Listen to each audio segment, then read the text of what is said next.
Krishna Hare Hare Hare Rama Rama Rama Hare Hare Hare Krishna Krishna Krishna Hare Hare Hare Rama Rama Rama Hare Hare Hare Krishna Krishna Krishna Hare Hare Hare Rama Rama Rama Hare Hare Hare Krishna Krishna Krishna Hare Hare Hare Rama Rama Hare Hare.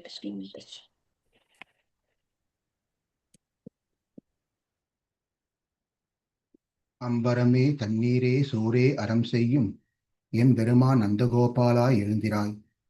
கும்பனார்க்கெல்லாம் கொழுந்தே குலவிளக்கே எம்பெருமாட்டி யசோதாய் அறிவுராய். அம்படமூர் அறுத்தோங்கி உலகளந்த உம்பர் கோமானே உறங்காது எழுந்திராய். செம்பொழ் கழலடி செல்வா பலதேவா உம்பியும் நீயும் உறங்கேலோர் எம்பாவாய். உந்து மதகளிட்டின் ஓடாத தோல்வலியன் நந்தகோபாலன் மருமகளே நப்பின்னாய். கந்தம் கமழும் குழலி கடைத்திரவாய் வந்தெங்கும் கோழி அழைத்தனகான். மாதவி பந்தல் மேல் பல்கால் குயிலினங்கள் கூவினகான். பந்தால் விரடி உன் மைத்துனன் பேர் பாட செந்தாமரை கையால் சீரார் வலை ஒலிப்ப வந்து திறவாய் மகிழ்ந்தேலோர் எம்பாவாய். குத்து விளக்கெரிய கோட்டுக்கால் கட்டின் மேல் மெத்தென்ற வஞ்ச சயனத்தில் மீதேறி கொத்தளம் பூங்குழல் மப்பின்னை கங்கை மேல் வைத்து கிடந்த மலர் மார்பா வாய் திறவாய். மைத்தடம் கண்ணினாய் நீ உன் மணாளனை எத்தனை போதும் தூளெழ ஒட்டாய்கான். எத்தனை ஏலும் பிரிவாற்றுக்கில்லாயா தத்துவமன்று தகவேலோர் எம்பாவாய். முப்பத்து மூவர் அமரருக்கு முன் சென்று கப்பம் தவிர்க்கும் கலியே துயிலழாய். செப்பமுடையாய் திரளுடையாய் செற்றார்க்கு வெப்பம் கொடுக்கும் விமலா துயிலழாய். செப்பென்ன மென்மலை செவ்வாய் திருமருகுள் நப்பின்னை நங்காய் திருவே துயிலழாய்.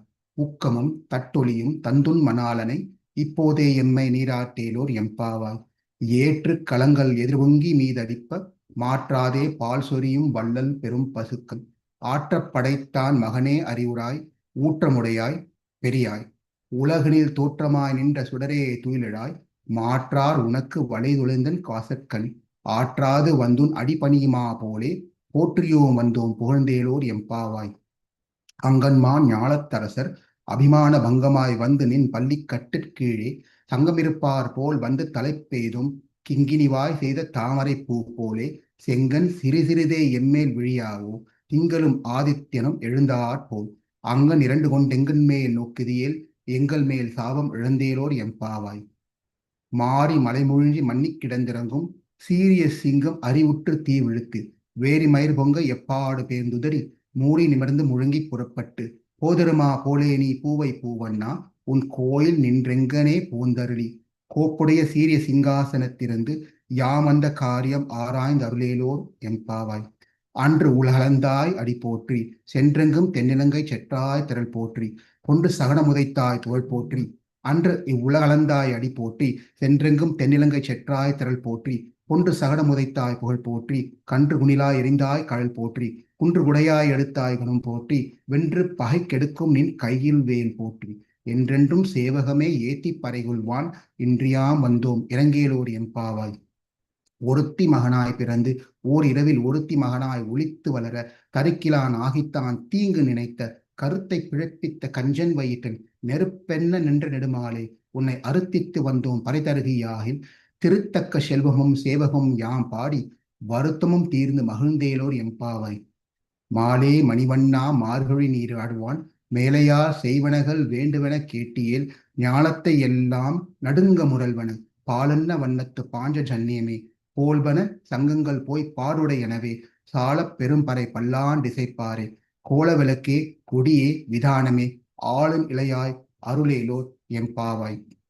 குஷ்யதே யஸ்ய நகரே ரங்கயாத்ரா தினே தினே தமகம் சிரசா வந்தே ராஜானாம் Kulasekaram. கும்பே Punarvasu ஜாத்தம் கேரளே சோழவட்டனே கௌஸ்துபானாம் தராதீஷாம் Kulasekaram ஆஸ்ரயே.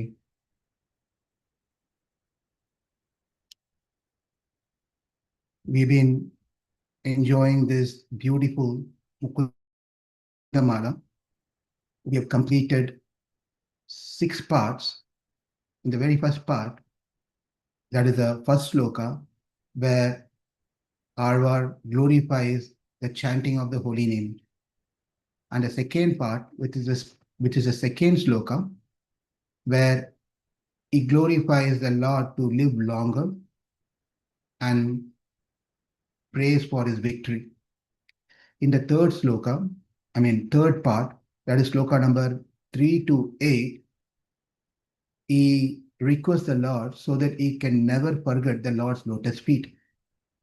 And in the fourth part, which is sloka 9 and 10, after wanting to remember the Lord all the time, especially his lotus feet, he also started describing the transcendental, beautiful form of the Lord.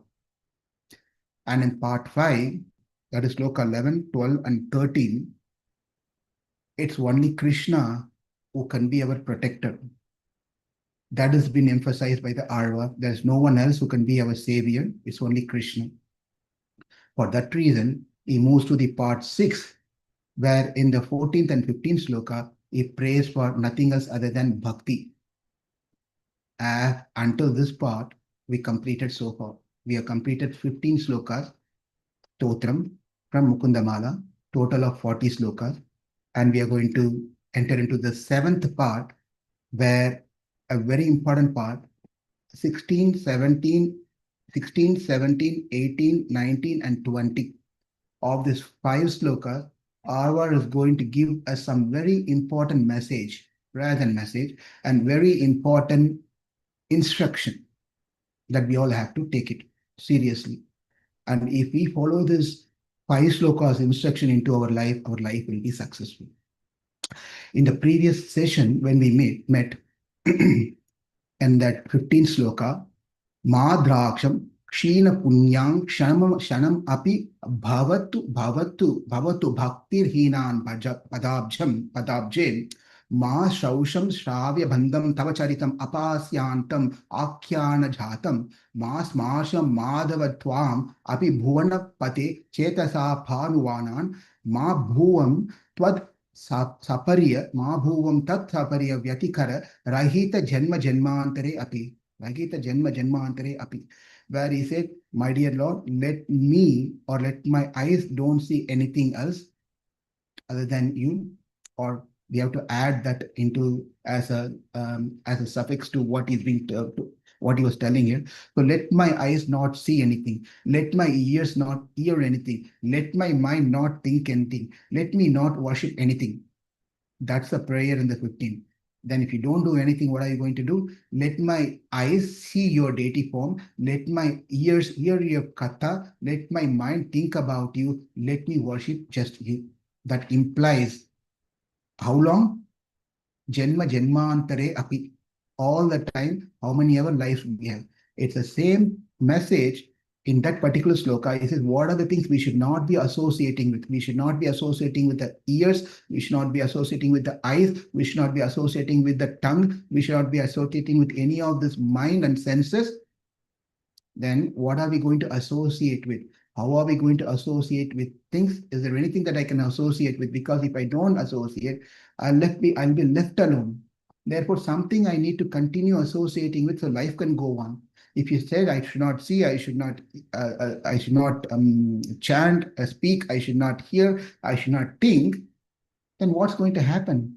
The idle mind is the devil's workshop, as they say. It's not going to be good. Therefore, I'll give you a retreat or a treat for all those senses of your eyes, nose, ears, mind, and so forth. Let's give a treat to all of them so that they don't get engaged in something else. And that is what has been told in today's sloka, where engage your tongue, engage your ears, engage your eyes, engage your legs, engage your hands, engage your nose, engage your head, engage all that you have, the entire body, in service of Lord Sri Ranganath. And that is the short introduction of today's sloka. So let's see today's 16th Stotra. Jihvē kīrtaya kēśavaṃ muraripuṃ cētō bhajam Śrīdharaṃ pāṇidvandva samarcaya chuta katha śrotro dvayatvam śrunu Kṛṣṇam lokāya locha dvaya hare gacchangri yugmalayam jighra mukunda pada tulasim murdhan namadokshajam. Now, there's a beautiful sloka starting its first instruction here. What we all should be doing. when we buy or receive some gifts in our life, we must know the usage of that particular gift that we receive, or whatever we buy also for that matter. What is the purpose of me having this thing, this object? Say, if someone comes and gives you on your birthday a coffee mug, and what are you going to do? Use the coffee mug to take bath, right? Coffee mug, use take bath, or that may not be a very good, interesting thing. Say, you've been given a nice shalwar kameez, sari, chudidar. As soon as you get the gift, you started using that sari to wipe the floors, clean the bathroom. How beautiful that will be, especially that person who gave you a gift come and sees this one, how great he feels about you, how much you value this gift that has been given to you, right? He's not going to be happy.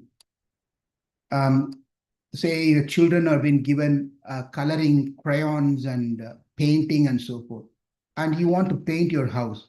You're borrowing the crayons and painting from your children to start painting your homes everywhere. That's not why that color is meant. Yes, it's a coloring, it's painting, but then you don't use that painting to paint your house. That's not going to be the way it is. So it's very important we know the purpose of the objects that we have in our possession. Either we purchase it or we get that as a gift. Similarly, we must know the purpose of why we have this body, why we have these senses with the chief as mind. We need to know this one. In this particular sloka, Arvar is going to give us it's like a sambodhanam. Sambodhanam means an awakening conversation and calling for it. Hey, come here. Sometimes someone is not at all focusing anything. You say, hey, come here. Like that, right? So he's giving an awakening or a triggering or a thoughtful message to who? To his own senses. To his own senses. He's going to talk to his own senses, calling out, hey, mind, hey, eyes, hey, ears. So he's going to call out these senses to himself. This is the poetical way of doing things. We may be wondering, his own senses, his mind, everything on him. Why is he having a conversation? This is how the poetry versions of the great souls are. They have a conversation with their own mind, with their eyes, with their everything. They have conversations like this. So we are going to learn from this one. What is the conversation? So let's go by word. Jihvē means O tongue. O tongue. Kīrtaya, praise. Kirtanam, right? Praise or glorify. Kīrtaya, what you glorify? Kēśavaṃ. Kēśava. Krishna's name is Kēśava. Therefore, jihvē kīrtaya kēśavaṃ. My dear tongue, O tongue, praise or glorify or chant the name of Kēśava.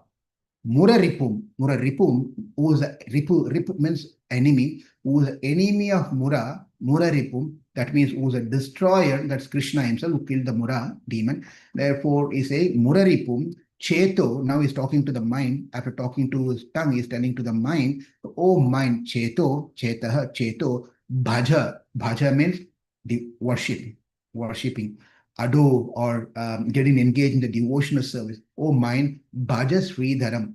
Please engage in that person who is a barrier of Lakshmi.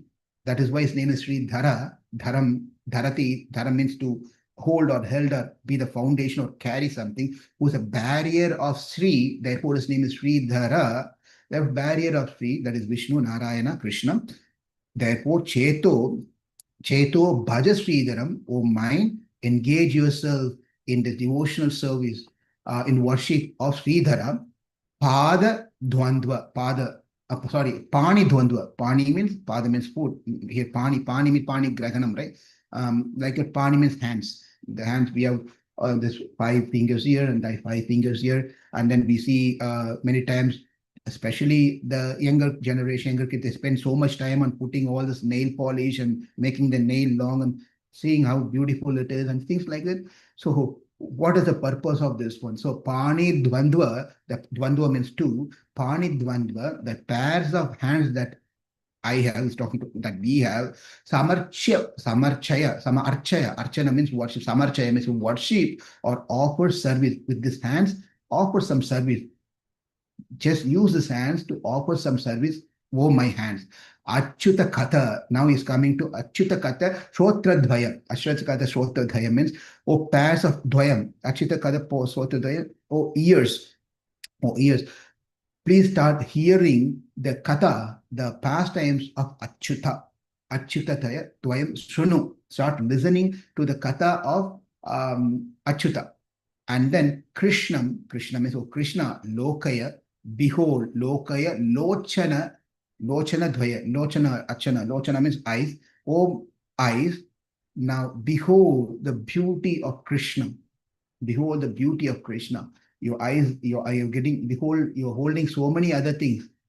But behold the beauty of Kṛṣṇa. That's another thing, is it? Arehe, O Hari, O Vishnu, O Gacha. Gacha means to Gacha. Gachanti Emalayam, right? So Gacha, go. Angre Yugma Alayam. Yugma Angri Yugmalayam. Gachangre Yugmalayam. Gajime. O pairs of my, he's talking to his feet. O pairs of feet. Now please walk towards to that lotus feet of Kṛṣṇa. My feet, you're just stable here and you wanted every other places. Now direct yourself to the abode of that Lord who has a beautiful lotus feet. Jihvē, grana. When jihvē grana means, oh, no, nose, jihvē, smell or inhale. Mukunda pada tulasim. My dear nose, oh nose, smell the fragrance of the tulasi leaves that has been offered at the lotus feet of Mukunda. Mukunda pada tulasim.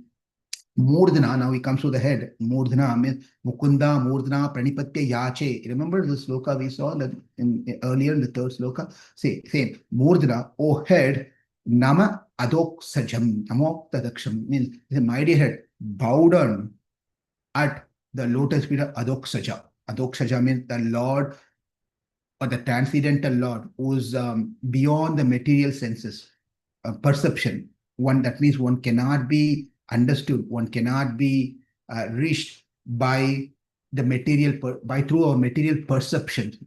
But unfortunately, what we have to use what we have in our control in understanding that ununderstandable or not unreachable, the Supreme Lord. We can't go something and buy something else which we don't have, right? All we have these senses, the mind and intelligence and this body as a whole. That's all we have. Though it is not possible with these senses and these minds and this body to fully understand the transcendental Lord who is beyond the material perception, we still use whatever we have to make an attempt to understand that Lord who is beyond the material perception. What the Arva says, O tongue, glorify kēśavaṃ, the slayer of Mura demon. O mind, worship Śrīdharaṃ. O hands, serve and engage in the service of Kṛṣṇa. O ears, start listening to the Katha of Achyuta. O eyes, behold the beauty of Kṛṣṇa. O feet, go to the abode of Lord Hari, towards Lord Hari's lotus feet. O nose, smell the tulasi from Mukunda's feet. O head, bow down to Adok Sajam. jihvē, kīrtaya, kēśavaṃ, muraripuṃ, cētō, bhaja Śrīdharaṃ, pāṇidvandva samarcay katha, Stotra dvaya tvam shunu, Kṛṣṇam lokaya lochana dvaya hare, kachangri yugmalayam, jihvē grana mukunda pada tulasim murdana namo sakchalam. Nama Adok Sajam. So he says the same thing, giving an instruction to tongue, to the mind, to the hands, to the ears, to the eyes, to his feet, to his hands, and then to his head. These are the instructions giving to every of his own faculties that he has. Why is giving this instruction now? because this is the only time we can give instruction to our senses and mind. Because we are in an active state. There is a state called passive state, inactive state. During the inactive state, we cannot give instruction to the mind. We cannot give instruction to the senses because the Atma itself will be in a dormant state. That is called pralaya sthiti. Pralaya sthiti means at the time of dissolution, we will not have these senses, we will not have this mind, we will not have the full, the intelligence, that's jnana. None of jnana will be there, but it will be disabled. You won't be able to access the knowledge. It will be disabled in the dormant state. It's like, you have in your house, someone coming and asking, hey, one of your family members asking, where is my watch? And you've been cleaning things and you put all your unwanted stuff like papers and something, where you're going to dump it out in the trash. And then you see that watch is also lying there. It's an expensive watch is also lying there. So it's of no use when it's there. So most of that is when the time of pralaya, what happens is that the Atma also go into a dormant state where it's not active, it cannot think, it cannot function. None of those things can be done. At that point of time, Atma, where is the question of Atma is going to give instruction, oh mind, oh tongue, oh ears, nothing is possible. It's not going to be possible, right? Therefore, now when we are in an active state, in this sthiti, the creation stage, we can easily give instruction to our mind. And Arwa is taking advantage of that particular time because Atma is present everywhere. Sometimes we have this idea that this cell phone that I have is not Atma, doesn't have Atma. But you will be surprised. This cell phone also has an Atma. It also has an Atma. Definitely it has an Atma. Our body has an Atma. But another important thing, even the dead body has an Atma. Dead body has an Atma. Many times we think when the Atma leaves the body falls down. There is no Atma. Therefore, it's a dead body. It's true. But that does not deny the fact that even the dead body has hundreds of Atma. The only thing is the primary resident of that body has departed the body. Whereas other Atmas are there. But those Atmas, intelligence, the jnana is suppressed because of their previous karma. They have to take residence on this dead body, on a tree, on this phone, on this table, on the cloth. So it all depends on the karma that Atma takes certain shelter and stays there for some period of the time. That's the important thing that we need to understand. So the karma, based on the karma, the intelligence varies. And at the time of dissolution, pralaya, the karma is total, the intelligence is totally suppressed or disabled, cannot access. Therefore, they be ceased without doing any activities. Now, of many types of people that we deal in our life, we can categorize of these two people, where one is satisfied with whatever they have, or there are some people who are satisfied even if they don't have what they want to have. They know that I wish I had this one, but it's okay, I don't have it. I'm fine with what I have and just move on with it. And there's a second category of people who are always unsatisfied.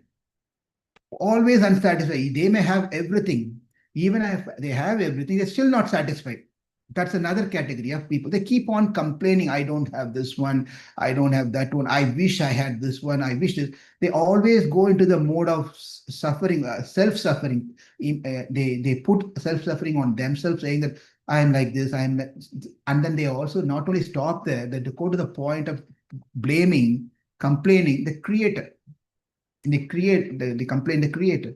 But we should know the truth is that the God has no play, no role, no responsibility. Of course, yes, he doesn't have a full responsibility.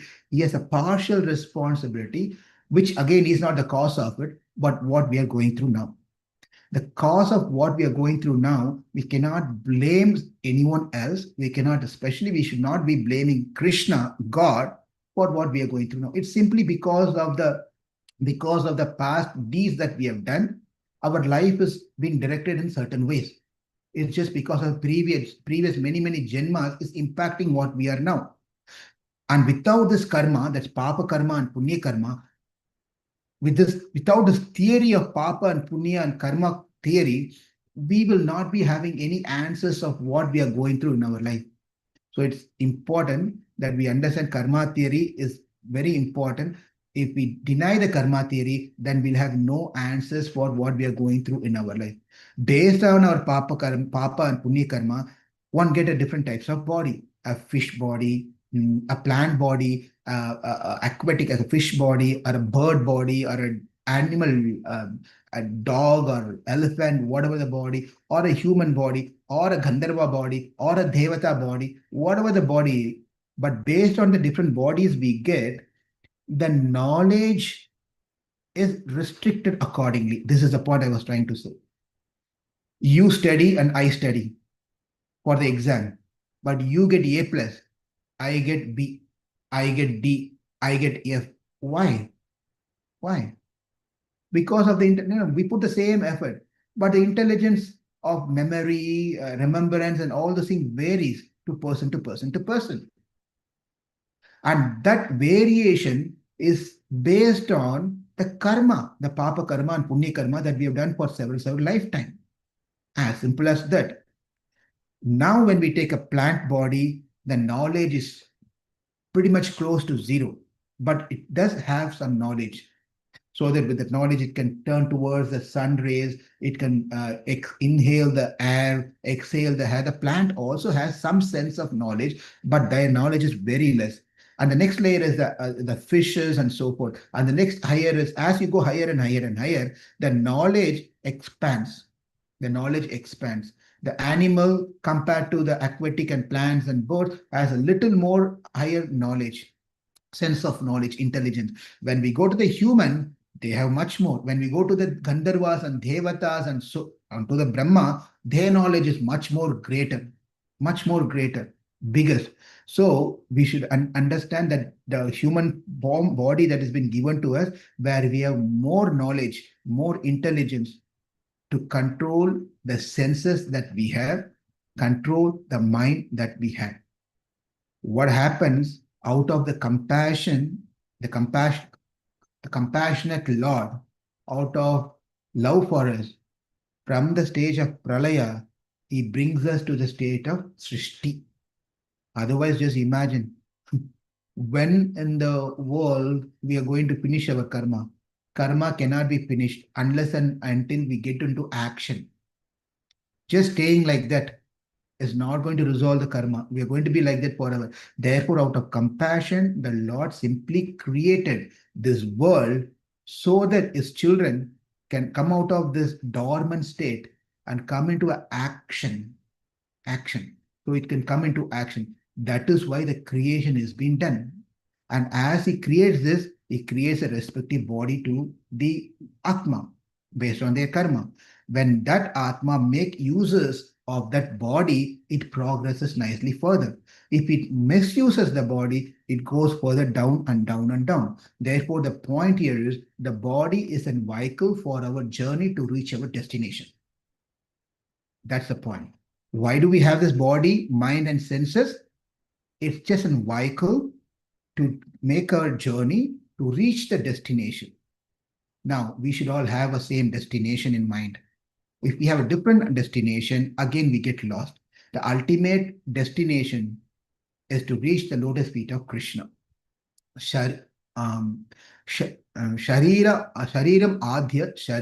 adhyam kalo dharma sadham. Yeah, shariram adhyam kalo dharma sadham. There is a saying that shariram adhyam kalo dharma sadhanam. Sharira means this body. The purpose that we all have this body is to perform dharma sadhanam, to engage in dharma, not adharma, to engage in dharma. This dharma is Kṛṣṇa consciousness, Kṛṣṇa dharma.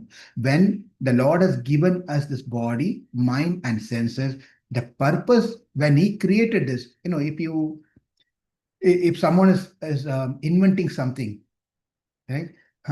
The inventor, the person who's finding something, he has some idea if a bulb has been found, if the watch has been found, if some of these things has been found. The creator of that one has some idea why he creates these things, right? He has an idea. But then when you take that product and start using for something else, the creator is thinking, oh, that is not the purpose why I created this. Not at all. The weapons that we have is been created for a purpose to protect oneself, protect the country, protect from the bad people, terrorists, and so forth. But then if you start using the weapon because you had a fight with your neighbor, you just put a trash into your trash can, you just start using the weapon to go and do something to him. That's not the purpose of why the weapon been created. Likewise, the Shariram, Manasu, Indriya are created for a purpose by Lord. I brought you from a dormant state into an active state and can only do this by giving you Shariram with the full package of mind and Indriyas, so that you can use this product that I created as a Dharma sadhana, If you don't do that one, that's a problem. The purpose, one more time, the purpose of getting the body is to do dharma sadhana. As we take birth into the world and we function, what happens is that two things happens. One thing is that our previous karmas get drained. Yes, that is why we are enjoying something. That's why we are suffering something. Is simply because of the past deeds that we have done. The credits are still available. These credits get drained. But the second things happen. Because we are in motion, also we start accumulating things, accumulating extra karmas, punya karma and papa karma. We are draining and we are accumulating, draining and accumulating. This constantly keeps going life after life after life. And that's third important, that program is not going to change, by the way. We are going to drain karma and we are going to accumulate karma because we have this sharira, we are in this world. But the third thing is important. What is that important? That is where it is said that Shariram Adho Kalo Dharma Sadhana means that this body is meant for performing Dharma Sadhana, which means start practicing something in your life. What is that something? We refer to the pages of Bhagavad Gita. Do Karma Yoga, Jnana Yoga, Bhakti Yoga. Do something as a Dharma Sadhana for your Sharira, that you got a body. You cannot avoid the sufferings, the pains, and so forth. You cannot avoid what you're going to get into. But what you can, under your control, is start getting prepared for your journey by practicing something. Pick anything that you like, Arjuna. I've given you option. You take up Karma Yoga, you take Jnana Yoga, you take any of this yoga, Bhakti Yoga, any of this system, you take, and then just make this use of this body in that way. If you do this one, then you will not accumulate any further karma. At the end of this life, your karma will be drained and you can come back to me. You can come back to me. And that is the advice of Kṛṣṇa, what he said in Bhagavad Gita, and that's exactly what has been told by Alvar over here in the 16th Sloka, Stotra. But the body that we have, the senses we have, it's not that easy that we can just heard this morning and they're all going to be perfectly under our control after 1 hour of our session here. It's going to be, well, I'm your slave. Please tell me, instruct me what I should do. I will follow everything that you say from today onwards. I understand the 16th sloka. That's an important instruction that's been given to me. Let me do this one. Senses are not going to be so friendly. It's not. Especially the chief of our senses, the mind, is not going to do the same thing. It's not going to do. But what we need to do from our side, constantly, repeatedly giving the instruction of this particular sloka, a tongue, a ears, a nose, eyes, get engaged. Enough. You've seen that for life after life after life after life after life. Now just change your direction. Little bit you start doing. If you don't do that one, what happens is that the creator of this instrument called this body is going to take away, because you're not using for what you're meant to use, the things that have been given to you. No, I was driving. I was coming back from St. Louis a week back, and we were coming in this big, big car called Cybertruck. So we're coming, and on the way, this Cybertruck, this truck was warning the driver, saying that, "Now, this is a warning for you. If you do not follow the guidelines of self-driving, within 2 attempts, we will disable your self-driving. It's disable your self-driving, right? It just gives a warning to it. I'm giving you this option where you don't need to drive. I will drive for you. But even for that reason, you got to follow something. It's not that you can do whatever you want. You can't put self-driving and walk in the back, jump into the back street and have fun and come back again. It's not going to let you do all those things. You got to be as per the policy and the guidelines given by the company, the car maker, that yes, I will drive for you, but you got to follow something. I will take you out of this world. Kṛṣṇa saying, I will take you out of this world, but you got to follow something.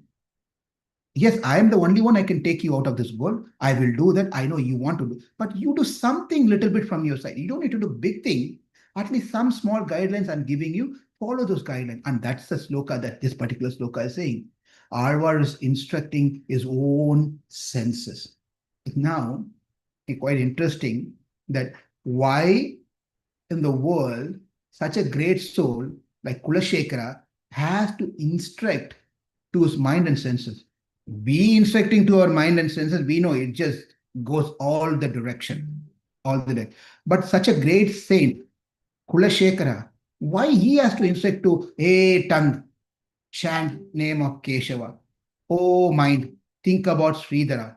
And why he has to tell to his mind, he's always 24/7. Kṛṣṇa consciousness cannot be removed from such great souls.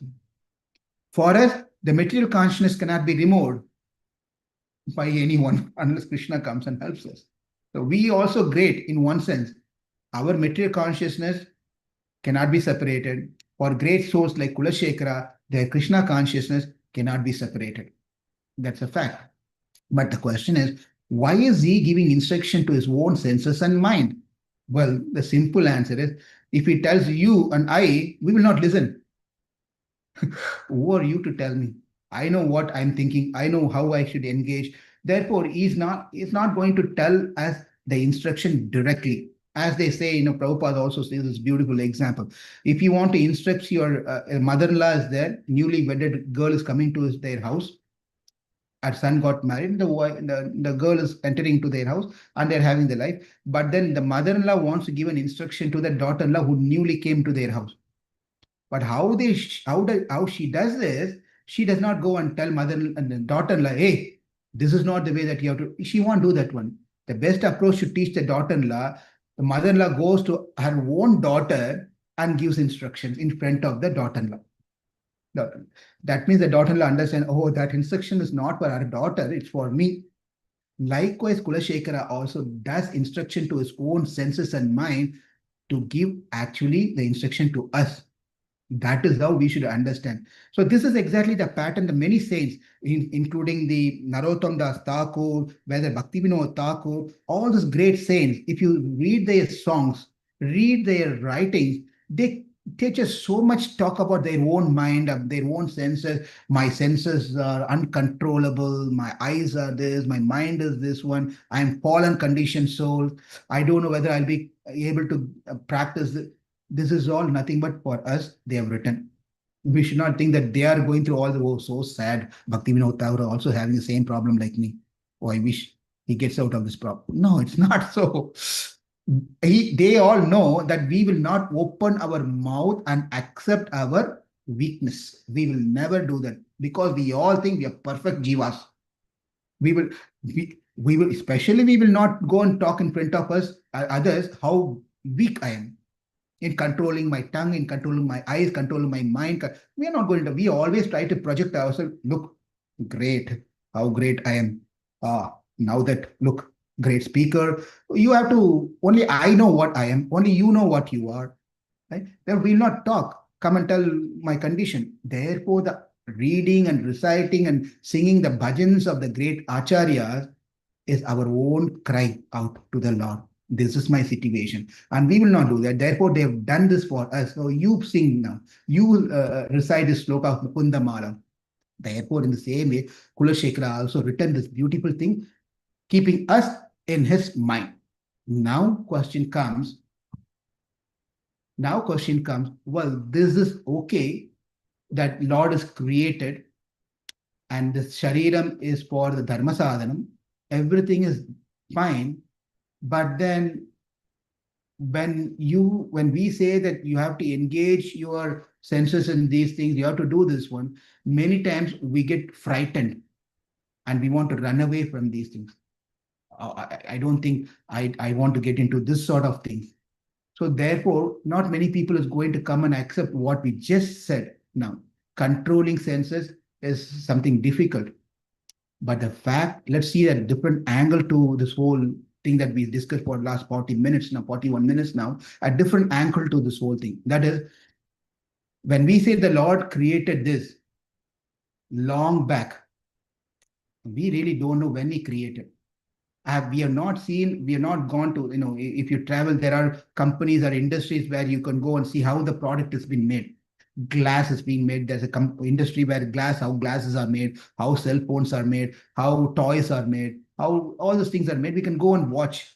Has anyone seen how God created this world, how God created this body, how we put the senses and mind into this body? Is anyone have ever seen these things?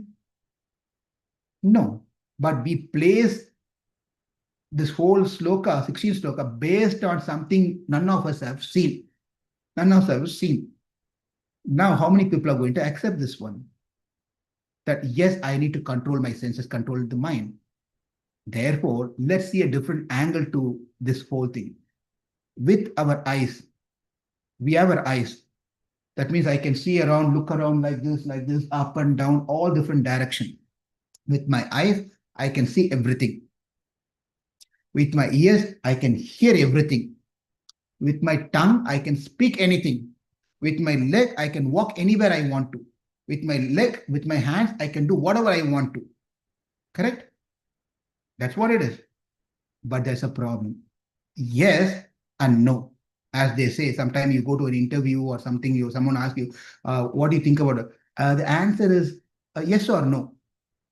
You tell yes or no. So like that, here also answer is yes and also no. Why? Yes, it is true that with our eyes, we can see everything, but there is a restriction. With our ears, we can hear everything, but there is a restriction. With our tongue, we can speak whatever we want, but again, there is a restriction. Likewise to the hands, likewise to the legs, there is some restrictions in place. What do you mean by, no, I don't think I have any restriction. Well, simple example is, I am talking now, correct? And you're all hearing. But there is a restriction from your side, even though you have the capacity and ability to speak whatever you want. You're watching me. You're not going to tell, Lal, enough of your story, stop now. You're not telling this. There is something controlling you to express what you want to express openly. You may think this guy is, God, you don't want, right? Likewise, your legs can walk anywhere. But when you go to the temple, even though you can walk anywhere, you cannot walk into the altar room, the priest quarters. There's a restrictions there. Even though you have even though you have eyes to see anything and everything, I don't go and see my neighbors' windows like this into their rooms. I cannot do that. I will not do that. That's a restriction even over here in this world as we are living without even our knowledge. Our senses are being controlled. Agreed? Our senses are being controlled. That's a fact. That's a truth. Therefore, we come to a point, and this is called Anuman Pramanam. There's a Pratyaksha Pramanam, Anuman Pramanam. Like by this logic inference, we can also understand that some control or there naturally to the senses. Therefore, it's not our senses are controlled less. out of control. There is some control in the senses, but what we have to do is take these controls into the second layer of control. And that second layer of control comes from us. Okay, the first layer of control, we are forced to do this. I cannot go and walk into the neighbor's house. I cannot use my hand and go and slap on someone's face on the street while walking. I can't do this soon. There are some controls. That is by default. But going above this default control is voluntary control. We put some control out of our own will, choice. Therefore, control is not something an alien word to our senses at all. There are controls. What we have to do is to progress in Krishna consciousness. We take this control to the next level. Indriyani pramatini haranti prasavam manaha. Krishna says in Bhagavad Gita, this Arjuna and Krishna has this conversation where it says that the senses are so strong. Senses are so strong. Krishna says, yes, the senses are so strong. It forcefully carries away even the mind of those people who are great. Man of discrimination. Even those people's minds being carried away. And where do we stand in front of great rishis and munis and so forth? That's our pathetic situation. But that does not mean to say that I give up. Giving up is not the purpose. And that whole purpose of why Krishna have to give us the Śrīdharaṃ is because of becomes no value at all. Krishna knows, yes, there's a challenge, there's a difficulty. Vashishta is trying on his, Vishwamitra and Vashishta and all those rishis are trying on their level. Brahma is trying on his level. You on your level, try something. Don't compare yourself with Vishwamitra and Vasishta and Vamadeva and Jabali and so many great rishis. Their level is different and your capacity is different. If you're watching someone, say you're watching someone eating a heavy breakfast or a dinner. People usually try to avoid or have less dinner. But you're surprised to see someone is eating heavy dinner. And that person is eating and you're not able to eat, does not mean to say you can never eat. That is his capacity and his digestive capacity. He can eat whatever you want, he can digest it, right? But you eat on your level. You're not going to say, I'm not going to eat from today because I cannot eat like him. No one is going to say like that, right? Likewise, the rishis and munis of all these great sages, their level of controlling senses is different. And I cannot say, therefore, I cannot control my senses. I cannot control my mind and give up. No, you control and do things on your level. I mean, our level. And when I'm saying you, just forgive me, everyone is on the same level. I'm just taking a seat of a speaker and saying this one, but then we are all in the same place, same thing. Therefore, the first thing is to understand that we control these things and where we have to focus on the mind because the mind carries away everywhere. And that's why we are having this morning calls for devotees, the aspiring devotees. We are all aspiring devotees. Aspiring devotees does not mean one who's not initiated. Even the initiated devotees are aspiring devotees. We are all aspiring to become a devotee. We should understand this one. Therefore, these calls are made in the morning where people come together and chant together. And as we chant, we also learn that it's just not movements of a tongue and mouth. It's movement of ourselves getting closer to Krishna.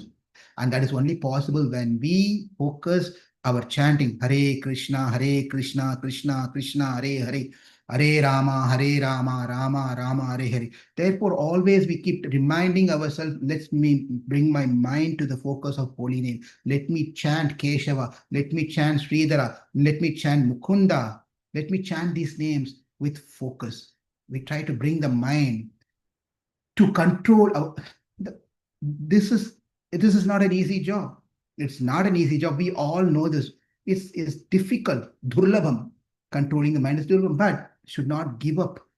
What Krishna is looking is not the end result. This is an important, beautiful thing about if we are applying for a job, they are looking for what the result you can give. If you're joined a school, education, university, your you are measured based on the result that you get in the exam. Everything now we are dealing in this world is based on the result that we can produce. Yes or no? Yes. Okay.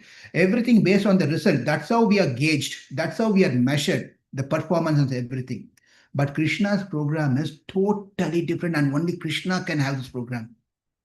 Seriously, if Krishna is result oriented, definitely we are failures because we are not going to reach his mark, pass mark. We're going to be failures. But thank God, thank Krishna, he is not a result oriented person, he is process oriented person. He only sees what you are doing, what your consciousness, how much effort you are putting, whether the efforts and yes, efforts and the attempts that you're doing is going to give that result or not. Krishna is least worried about that. Are you putting time? Are you giving time? Are you trying to attempt to control your senses, control your mind, engage them in my service? That attempt, that effort is what attracts Krishna, not the result, which is a good news for us. Really a good news for us. Otherwise, then we will never get out of this place. This place. We may be walking, I mean, we may be driving on the streets, on the highways, and so we see these billboards. We get attracted to the billboards. We walk through some streets, walk through the street, and then we smell some nice, nicer, whatever it is, some smell. Food has been cooked somewhere. So the senses are attracted to the smells, the eyes are attracted to the sights, the ears are attracted to the sound, the skins are attracted to the touch, the tongue is attracted to the speech and the taste. So there is always a conflict between our mind, intelligence, mind, and the senses. There's a fight going on within ourselves. All the time there's a fight going on within ourselves. It creates some sort of uncomfortable situation within the intelligence is telling something to do, and the mind is saying something to do, and the senses wants to do something else. That is a call when things are not in sync, in level. Like we saw in dhatus, right? The vata, pitta, and all this thing, when they're not balanced, kapam, vata, pitta, and kapam, when they're not balanced, they're imbalanced. That means it's called a diseased state. When the intelligence, mind, and senses are out of balance, that is also called disease state. They are not in sync with each other. They have their own programs. They do however they want. That means it's a disease condition. Now you think, is anyone in the world is free of this disease? Everyone, including the speaker, including the audience, every hearer, whoever we are here, everyone are diseased because of this unbalanced, unsynced of the intelligence, mind, and the senses. Therefore, Kṛṣṇa is giving a solution to us. We cannot stop, which we have been doing for years together, or life together, or janmantaram, many life in past. We've been doing the same program of engaging our eyes in the program, different program, years in a different program, and all the different things, right? So Kṛṣṇa is telling, don't make a rapid change. Rapid change will one day break us. Suddenly, one Sunday morning, we'll become a Grahastha becomes a consciousness of a brahmachari. Wait for next week to come. Things will change. Therefore, we know how we are. We definitely know how we are. Therefore, drastic change and giving a shock to the family members or to our system, what we have been so far, is going to break down one day, and we'll get into a frustrated mode. Suddenly we say, I realize something, Prabhu. I'm giving up everything and I'm going to Vrindavan or Mayapur, settle down there.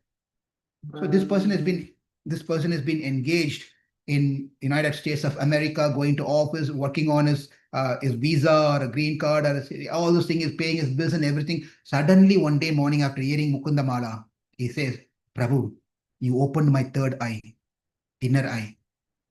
Hey, where are you? I'm calling from Vrindavan. Hey, what about your mortgage? Who cares? What about the car? I didn't pay off. What about your family? And I brought them, everyone here. And are they happy? They're crying, Prabhu.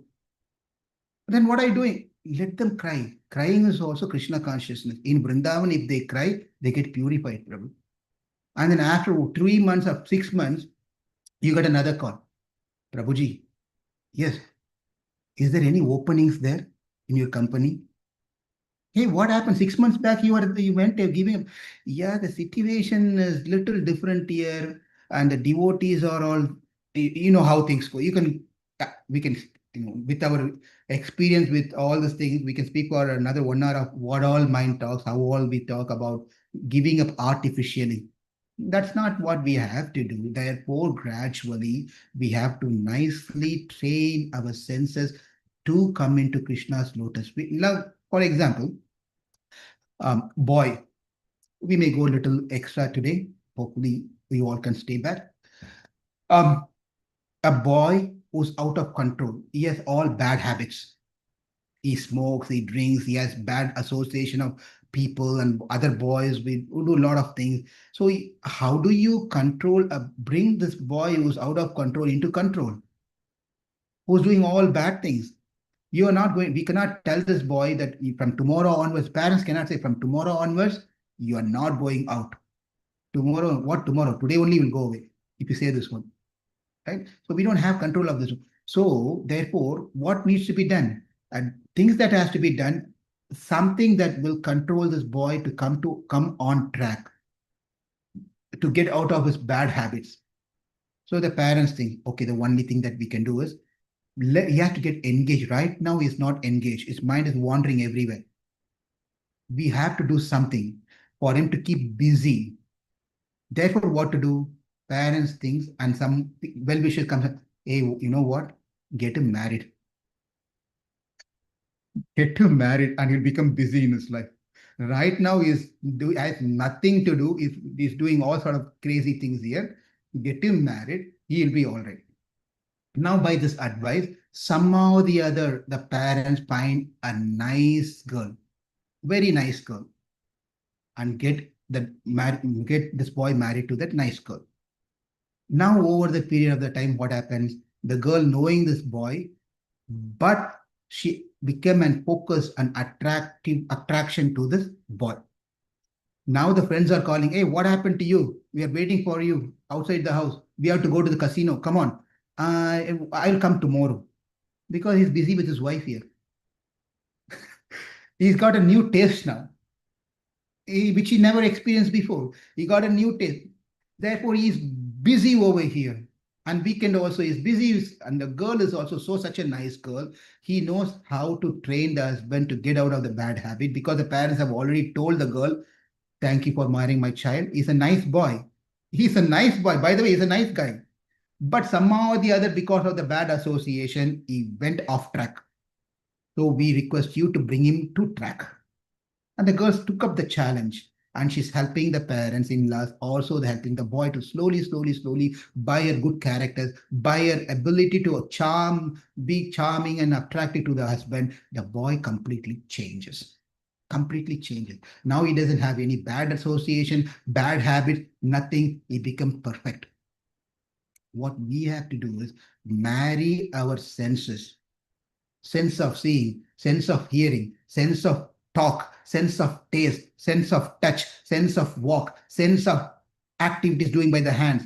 Marry each of this, and most importantly, sense of our mind, marry them to Śrīdharaṃ, marry them to kēśavaṃ, marry them to Mukunda, marry them to Murari, marry them to these things. And one at a time, slowly. Even if you marry all the them find one day and tell that mind, eye, ears, nose, tongue, today is the day. You're all going to get married to Kṛṣṇa. And they become rebellious. They will tell, no way, come on, I'm not going. So you have to be carefully, okay, January 10th, you're going to get married to kēśavaṃ. Next week, my dear ears, you're going to get married to Śrīdharaṃ. Mind, you get married to Śrīdharaṃ. So find a nice way to slowly engage each and every senses. By the time we realize all the senses and mind are completely under the control of Kṛṣṇa, under the control of Kṛṣṇa. When Arjuna was asking to Kṛṣṇa that, my dear Kṛṣṇa, these senses are very difficult to control. And you're talking about self-realization, Atma Sakshatkara, self-realization. How is it going to possible? What are we going to do? Give me some solution where I can progress spiritually. And Kṛṣṇa gives one solution. First solution. What does he say? He says, when your indriyas comes under control, jnana indriya, karma indriya, 5 plus 5, 10. When your indriyas comes under control, you will become self-realized. Kṛṣṇa says this one. Because your senses are out of control, you are not getting the self-realization. And Arjuna asks the second question. You know what? How to control senses. Because when you control the senses, you'll become self-realized soul. Now Arjuna says, how to control senses? You know what answer Kṛṣṇa gives? When you become self-realized, your senses will be under control. Arjuna got lost. Kṛṣṇa, what are you talking? Control the senses, you said, I'll become self-realized. When I asked how to control senses, you're telling become self-realized, then your senses will be controlled. Anonya ashraya dosham. This is anonya ashraya dosham. There's a catch. What is catch 22, as they say, right? Or they in the IT industry, they call this as a deadlock situation. One is waiting on the other one. Another one is where transactions. Anyway, we won't get into technical thing. There's a deadlock situation. One is waiting on another. That one is waiting on this one. There's no release at all. So likewise, Arjuna is saying, Kṛṣṇa, what are you talking? Think about what you just said. Looks like you're also confused like me. Therefore, Kṛṣṇa says, both are important. But the thing is, when your senses are controlled to some extent, your consciousness gets purified and you will become self-realized. When you become self-realized, after this, controlling senses is piece of cake. It's not difficult at that point of time. But you got to start doing the control of senses to some extent now. You cannot wait until you become purified, which is not going to happen otherwise. Therefore, important for you to start doing this one. And now Arjuna is asking, how do I do that? Little bit, whatever you're saying, gradually, how do I do that? Therefore, you read Mukunda Māla, 16th Sloka. What Arva says is that engage your senses as much as, to whatever the best you could, Mai, unto me. Start using your eyes to see me, have darshan of me. Start using your tongue to chant kēśavaṃ, kēśavaṃ, kēśavaṃ nama. Start using your ears to hear Krishna Katha. Actually, we should be doing this 24/7. It's not only on one day morning 5. We at least here, everyone is willing to come every day morning, give their 1 hour time is great. But there are people who wants to only hear on a weekend. And there are people who doesn't even want to hear anything. But we are in a much better thing. So this is the progress that we are making. Can you please extend this for more than 1 hour? 1 hour is too short. Can we make it another 15 minutes, another 30 minutes? And then that increases. I just feel like I just don't want to do anything other than just keep hearing. Some may be interested in hearing, whereas some may be interested in chanting. Some may be interested in just engaging their hands and legs in the service of Kṛṣṇa. So everyone tastes different. Not everyone is going to like upma, by the way. Upma, not everyone goes. Some people doesn't even like upma. Right? Like that, some people love upma, especially you put pudina and garam masala and special vegetables and then pour a ghee on top of it, make as good as khichdi, Amognam Prabhu's khichdi, then upma becomes like khichdi. People will start liking. If you make a dry upma, Just imagine, no vegetable, nothing, just dry upma. People are going to think, I don't want this one, right? Likewise, we engage, we engage slowly into this one. What is the advantage of engaging this one? Because we associate with what we become. We become what we associate with. Remember, we discussed this in the past slokas also.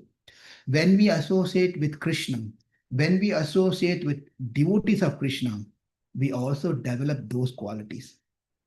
Especially when we associate with Krishna, whose form is what we saw previously, his transcendental form is made of Shuddha Sattvam. When we engage in service of Krishna, then we will also, our Shuddha our Sattva Guna will also increase. And the Tamo Guna and Rajo Guna will go away. It will definitely go away. Therefore, it's important for us to understand and follow what Arvar is saying here. But here's another problem. When we hear this one, we have to engage. The first thing our mind tells us, well, you have better things to do. You have better things to do. Not this one. Better things to do. If you start doing these things, you know what? Slowly, you will become more Krishna consciousness. And what happens is you'll forget about your responsibilities and duties and whatever you need to do. Then this will pull you out of your daily commitments and responsibility with the family. Therefore, think about it. Think about it before you get engaged. What do we do with this one? There's a beautiful conversation happened with two great souls. One is Kūrtaya, who is Quraysh, and Mudalayandan. Mudalayandan is another great disciples of Ramanujacharya. They had a conversation. The conversation was taking place, but how do we progress in our bhakti? How do we surrender to Krishna? And the Quraysh said, one must give up everything. Give up everything and completely surrender to Krishna. That was Quraysh said. Because Quraysh was like that. He gave up everything and surrendered to Ramanujacharya as Guru and Ranganath. All he knows is give up everything. So he was in the conversation between these two disciples. Quraysh was saying, you have to give up everything. Right now, you give up everything, fully surrender to Krishna. So Mudalayandan said, in that case, only you can do it. Remember, both are great disciples. They are equally great. Great disciples. Ramanujacharya loves these two. But one is telling you give up everything, another one said only you can become a devotee, you can do. He said this one. But Quraysh said, well, that is what Krishna also says in Bhagavad Gita. Sarvadharmana parityajya mam ekam saranam braja aham tva sarva papebhyah mokshayishyami ma suchava. Krishna says the same thing, that you have to give up everything and surrender unto me. Well, I think you're not understanding the instruction completely. What the way that same sloka can be applied in our life is giving up everything is not a program for many. It's not a program for many. Eventually, we have to give up everything. That's the goal. Eventually, we have to be completely detached from everything. For that eventual final goal to attain the final goal, you give up something. Now, that is the only way that we can gradually and slowly progress to the point of sarvadharman parityaja. We can come to that. But if you are saying give up everything right away, that person is not going to sustain for long. He'll fall down. It's going to fall down. Therefore, slowly continue to give up one thing at a time. When you give one thing at a time, catch hold of Krishna's lotus feet. When you do this one, you become closer and closer and closer. Before you could realize, you're completely detached. You're completely detached. Say, if you are a house, if you want to clean the house, you have to start somewhere. You have an apartment or a house or what. You got to start somewhere. You start from your living room, move to a dining room, move to kitchen, move to the study room, move to the bedrooms, move to the bath, whatever, room after room after room, we have to clean. And finally, the house becomes cleansed. Correct? But the beauty of Krishna consciousness is, it is not room to room you have to go and clean. It's not necessary. It's not needed, which is what been told right now, correct? We said, engage your eyes in seeing Kṛṣṇa, engage your ears in hearing about Kṛṣṇa, engage your nose to smell the tulasi padam from the lotus feet of Kṛṣṇa, engage your tongue to chant the Krishna's name. Engage each and everything, right? Now the beauty of this whole thing is, this is the trick, how Kṛṣṇa works. If you want to clean the house, you have to go room after room after room to clean. That's how we do.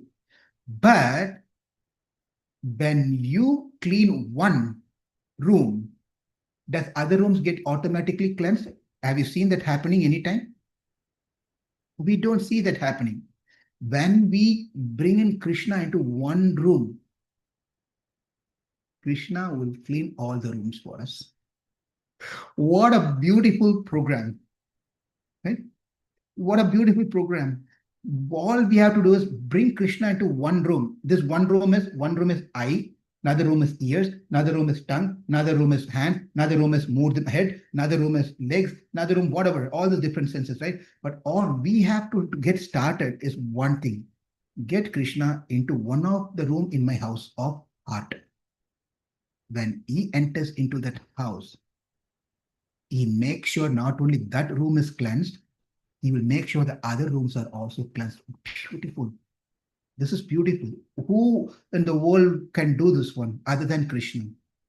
Kṛṣṇa is like that. When he comes, he has a problem, by the way.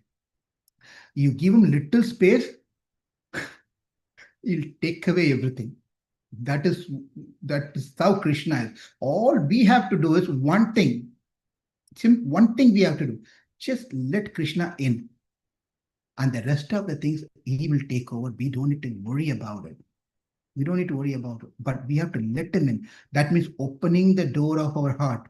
Opening the doors of our heart. Kṛṣṇa, enter now. Enter now. I'm having a problem with my eyes. I'll put you into my eye room. Someone may say, Prabhu, Kṛṣṇa, I have a problem with my tongue. All the time I gossip. All the time I speak bad about people. All the time I do. Let me open the door of my tongue. Come onto my tongue. Kṛṣṇa comes there. Once he comes, he cleanses the tongue. He cleanses the other rooms of eyes, ears, and everything that we have. The purpose of our senses for that reason. If we don't do this one of inviting Kṛṣṇa into this house of our heart, our senses are going to go in all different directions. And when these senses are goes in all different directions, the purpose is lost. And when the purpose is lost, what does it mean to us? When we have the ears, but the ears does not hear Kṛṣṇa Katha, then what does it mean? The ear holes are like the holes of snakes. The tongue which does not chant Kṛṣṇa's name, Kēśavaṃ's name, the tongue are like that of frog, inviting its own death. If the hands are there but not being engaged in the service of Kṛṣṇa, the dead body also has hands. No use. This is not what I'm telling. This is from Srimad Bhagavatam. Srimad Bhagavatam says the same thing. You have all these things, but of no use at all. You're just a dead body, walking dead body, which is not being engaged properly. It's not being engaged properly. So what we have to do is to strengthen ourselves. We have to go in front of Kṛṣṇa. When we go in front of Kṛṣṇa, we hold our hand. Kṛṣṇa, help me. Help me. Help me. Tava asmi. I am yours. You please help me. Save me. So this should be the mood. This should be the prayer that we have to place in front of Kṛṣṇa.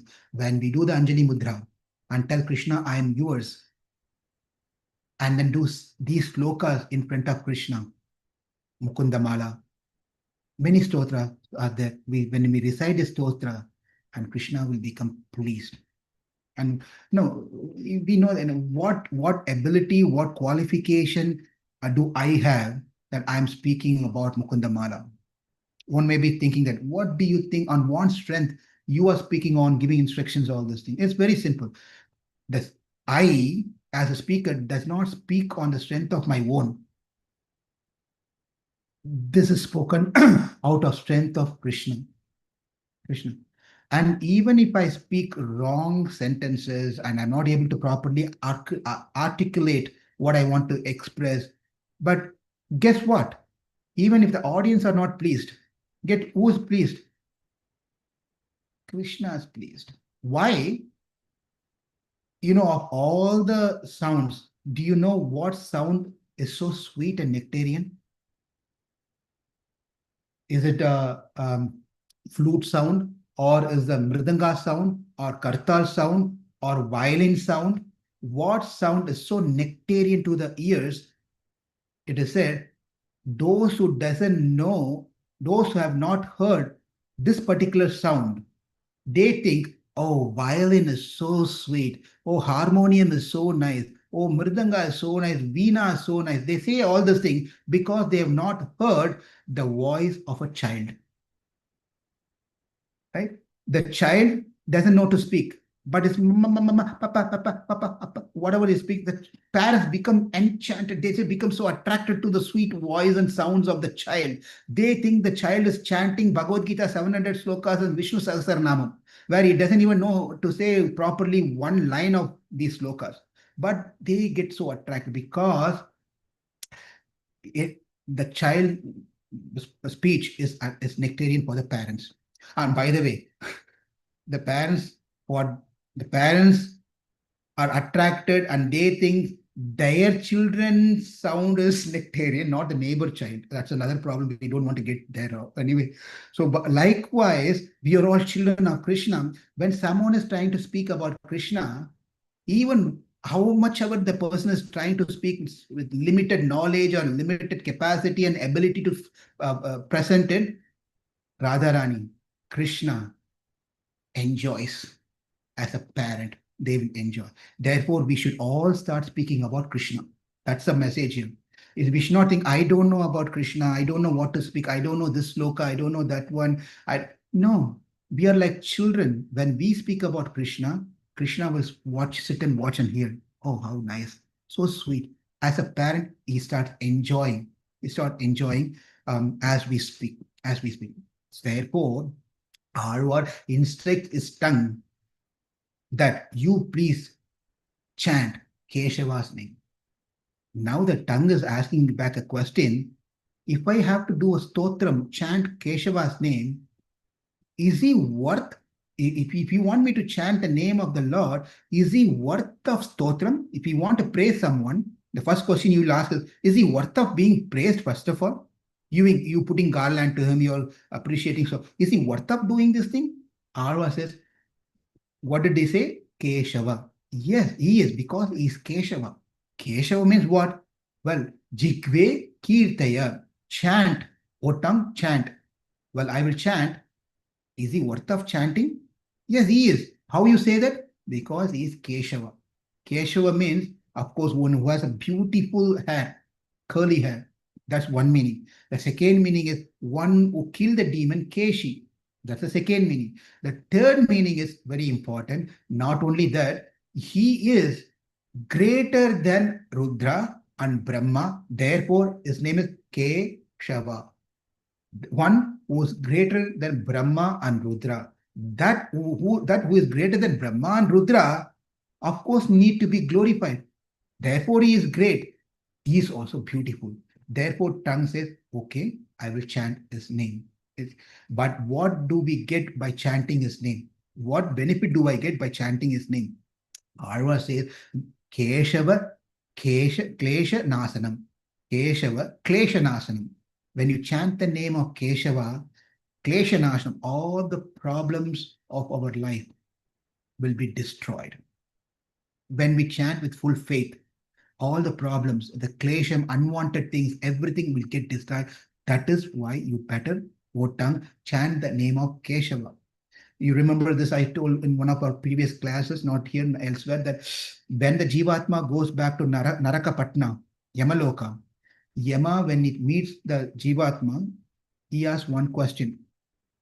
He asks first question to all the Jivatma who arrives at the door of Yamapatna. He asks one question. He says one thing. During your stay in Bhuloka, If you had chanted just one time Kēśava, you and I wouldn't have to meet like this. We wouldn't be having a face-to-face meeting. If you had chanted Kēśava one time, just one time, whether it's with devotion, whether it's accidentally, whatever it is, you wouldn't have met.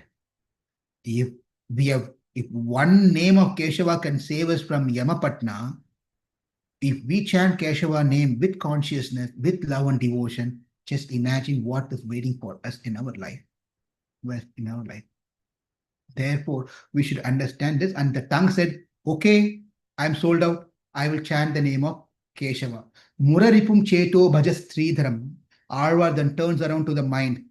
And they say, mind, my dear mind, always think about muraripuṃ. Always think about the killer, the enemy of Mura. Think about that Lord.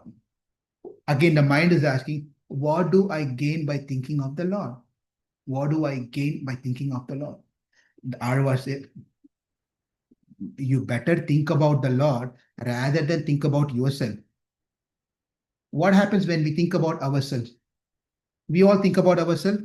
I'm like this, I'm so and so, I have this things, don't have this thing. We constantly keep thinking about ourselves, right? What happens when we think about ourselves? The more we think about ourselves, we will come to know the dosham, all the faults that we have. Swa dosha anustanam, dosha anustanam, bhaya hetuhu. That means when we think about ourselves, what is waiting for us is bhayam. Only fear comes when we think about ourselves. But when we think of bhavat guna anusantanam, abhayam hetuhu. Abhayam hetuhu. When we start meditating about guna, the qualities and beauty of Kṛṣṇa, then what happens? The bhaya runs away. The bhayam goes away. Therefore, mind, think about the Lord. Then he turns to the hands. O Pani, O hands, offer your Anjali Mudra to the Lord. Because he melts. When he sees us with his folded hand, he melts and he will be yours. O ears, Achyuta Katha Stotra Dvaya Tvam Shunu. My dear ears, start hearing about Kṛṣṇa Katha. Stop hearing about unwanted, unnecessary thing which is not going to purify your consciousness. Rather, when you start hearing unwanted things, it's going to bring more of problems and then bhayam, fear into you. Therefore, start hearing Achyuta Katha. Therefore, Arva is saying, my dear head, you bow down because you've been bowing down your head to so many people in this world. Please do this for me, sir. Please do this for me, sir. But instead of going and falling at everyone's feet, fall at the feet of the Lord. And he will take care and address whatever you want.